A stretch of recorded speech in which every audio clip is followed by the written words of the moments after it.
my voice. Walk backwards. Keep walking. Yeah, Keep walking. Space. Bring him out. Out, come out. Get on your knees, down your knees. Down your knees. That man was Nasen Sardi, a cold-blooded killer who stabbed two innocent women to know what it feels like to kill. The attack took place one evening in Wembley, northwest London. What made a 20-year-old man, who grew up in a normal immigrant family, suddenly turn into a cold-blooded killer? Was it accumulated hatred? A distorted ego? Or was this simply a person born cruel, without reason? Let's turn back to the case file of Nasen Sardi, the killer, just to feel and step into the last horrifying moments in the lives of the two victims. Nasen Sardi, 21 years old, is not a typical model of a murderer. Born and raised in an immigrant family in South London, he has no criminal record, no gang affiliation. He was a criminology student at a London university, a man who studied murderers and secretly dreamed of becoming one. Two women became the guinea pigs for that twisted fantasy. Amy Gray, 34, was a fitness trainer living in Dorset. That day, she and her best friend, Leanne Miles, were in London for a health conference. They had no idea that they had caught the eye of Nasen Sardi, not because they knew him, but because he needed someone, anyone, to play the victim. Sardi didn't kill for revenge, nor did he kill for fame. He killed because he wanted to see how he felt about taking someone's life. And that made him one of the most dangerous types of killers, the one without a motive. For 3 days, he walked for hours around the area, sat alone on a bench, took notes. He saved a map of the area, marked the roads without cameras, planned the attack route, calculated the hours when people were less likely to pass by, and finally, chose the right time.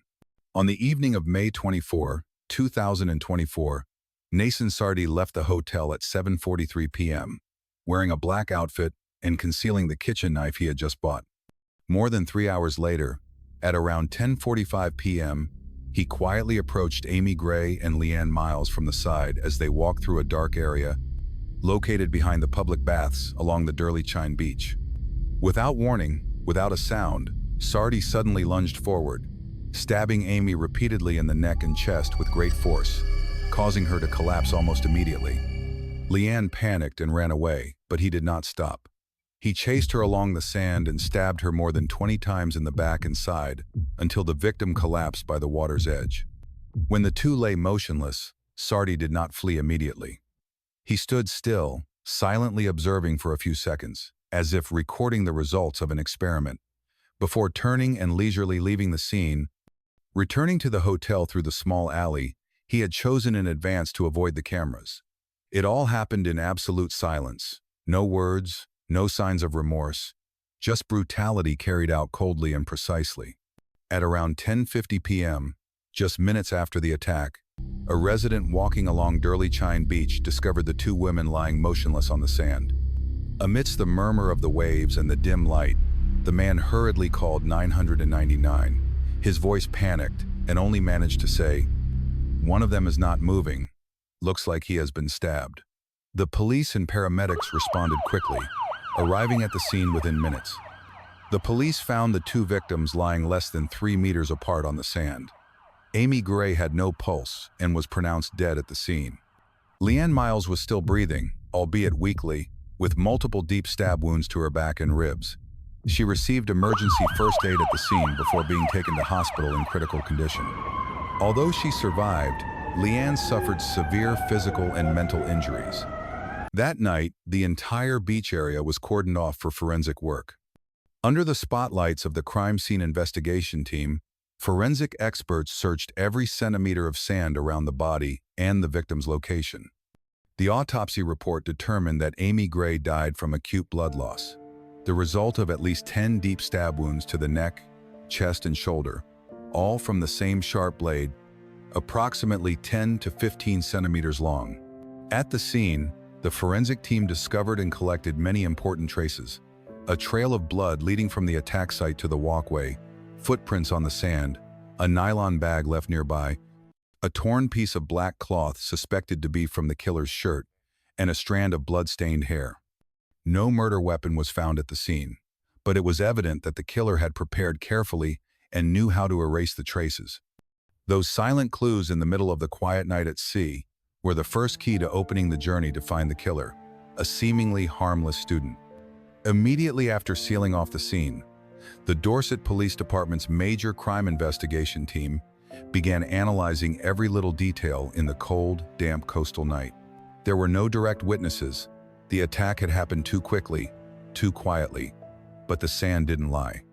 Based on the fresh bloodstains, the crime scene investigation team traced a path away from the victim's area. Deeply embedded shoe prints were identified as those of an adult, wearing sneakers heading towards the beachside hotel area, one of the few turns without live security cameras.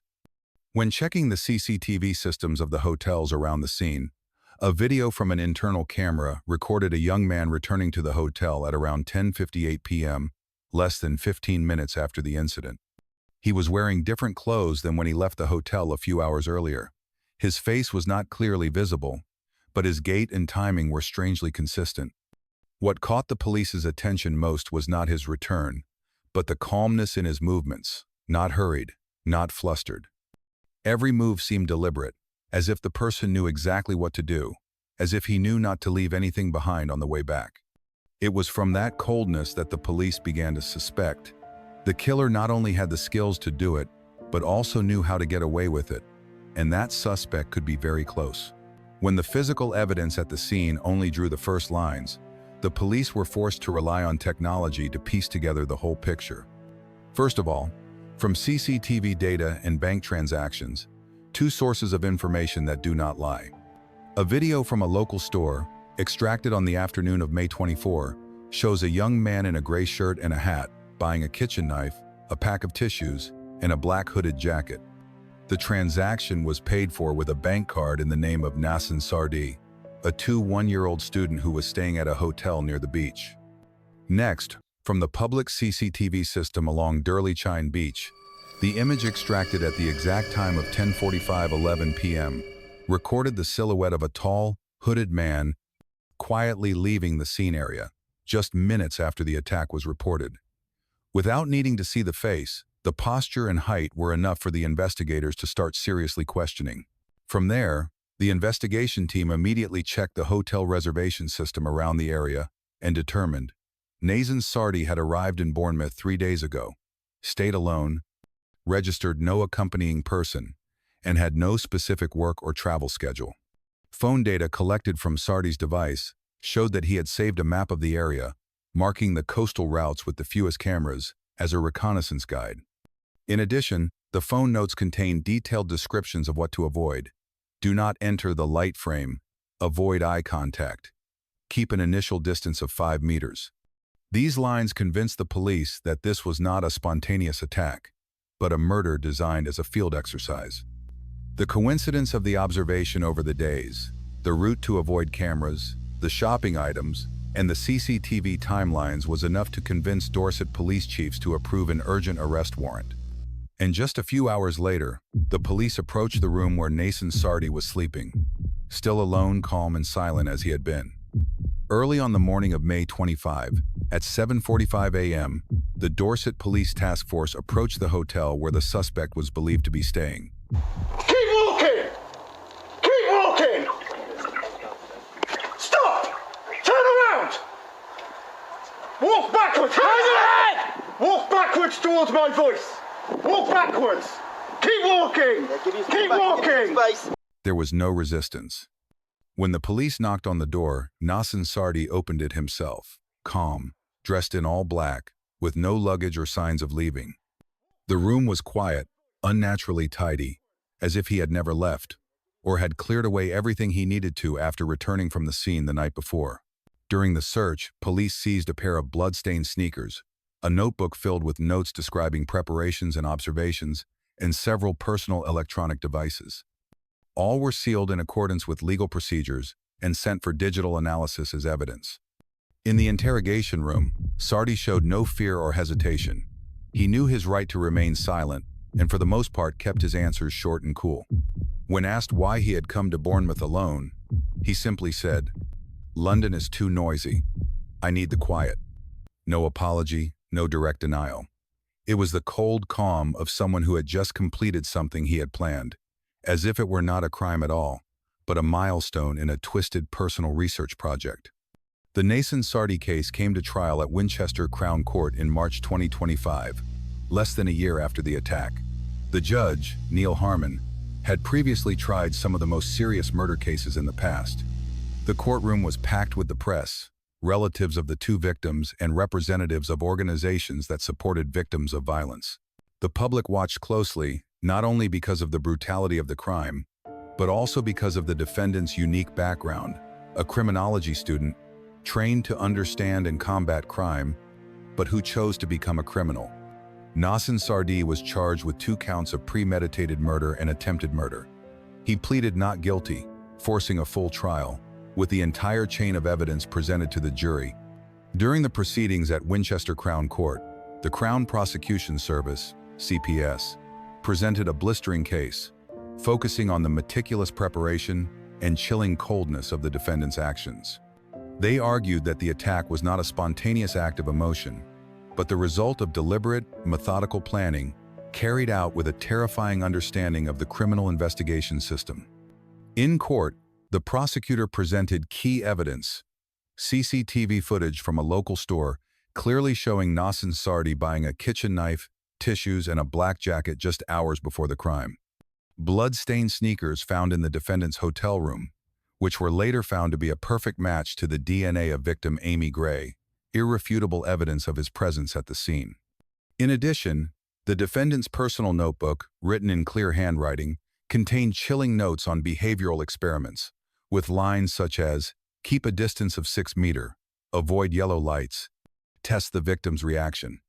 Not stopping there, many public CCTV footage recorded images of Sardi walking for hours along Durley Chine Beach in the days before the case, sometimes sitting motionless in a chair, just observing passers-by, which the prosecutor described as systematic crime scene reconnaissance. Analysis of the defendant's personal phone further reinforced the accusation. It contained maps of the area, photos of roads with few surveillance cameras, and notes with commanding language such as control, observe, silence, efficiency. Putting it all together, the prosecutor concluded, the defendant is not just a murderer. He is a student of criminology who understands every loophole in the investigative system and has used that knowledge not to prevent crime, but to commit it effectively, precisely, and cleanly. The trial of Nasen Sardi quickly became the focus of public attention because of the defendant's cold indifference and the extremely serious nature of the case. From the beginning, Sardi firmly denied his guilt, forcing the court to conduct the entire trial with full evidence, witnesses, and forensic expertise.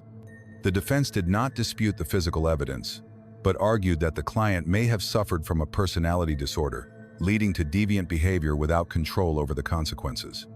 However, an independent panel of experts appointed by the court rejected this possibility, concluding that the defendant was legally competent to bear criminal responsibility, had the ability to distinguish right from wrong, and controlled his actions at the time of the crime. In the face of the defendant's almost absolute silence throughout the trial, the prosecution asserted that this was not a simple murder, but a tightly organized, premeditated act carried out with the intention of controlling and of an inhuman nature. The evidence did not lie in impulsiveness or contradiction, but in the notes written beforehand, in his calm demeanor when returning to the hotel, and in his lack of panic or remorse even after his arrest.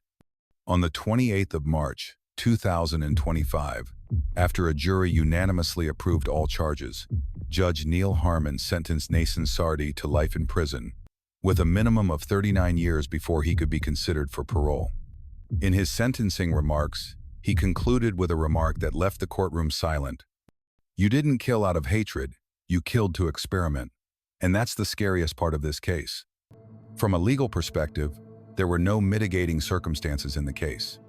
The charges included premeditated murder and attempted murder, in which the defendant's actions were judged to be extremely dangerous, calculated, and callous.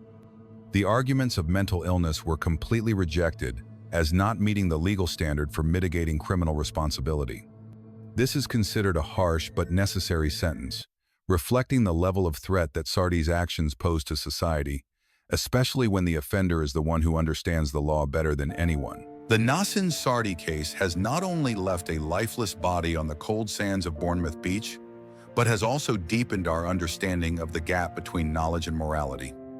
The family of Amy Gray, a mother and fitness coach who has inspired many women, have not chosen to remain silent.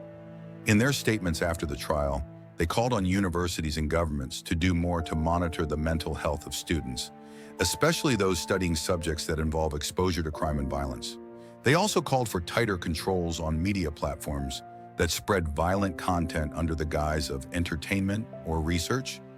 But perhaps most painful of all is the fact that the killer was not a social outcast, not someone with a criminal record or who lived in a violent environment, but an educated, opportunistic student who was trained to understand and obey the law. Nasen Sardi did not kill for revenge or personal gain. He killed to feel, to understand more deeply, to test reality as an exercise outside the classroom. And that is what makes society shudder, because when knowledge is no longer tied to morality, it can become a tool of evil, carried out coldly, precisely, and without remorse. The final message that both the court and public opinion sent was no longer in the legal framework, but in the unanswerable question. If you were Sardi's teacher, would you have noticed anything unusual? If you had walked on the beach that night, could you have prevented this tragedy? Because sometimes silence and indifference, whether in the classroom, in real life, or online, are what allow tragedy to quietly come. If the story of Nasen Sardi has made you think about the limits of knowledge, the dangers of so-called human experimentation, or the gap between academia and morality, leave a comment below.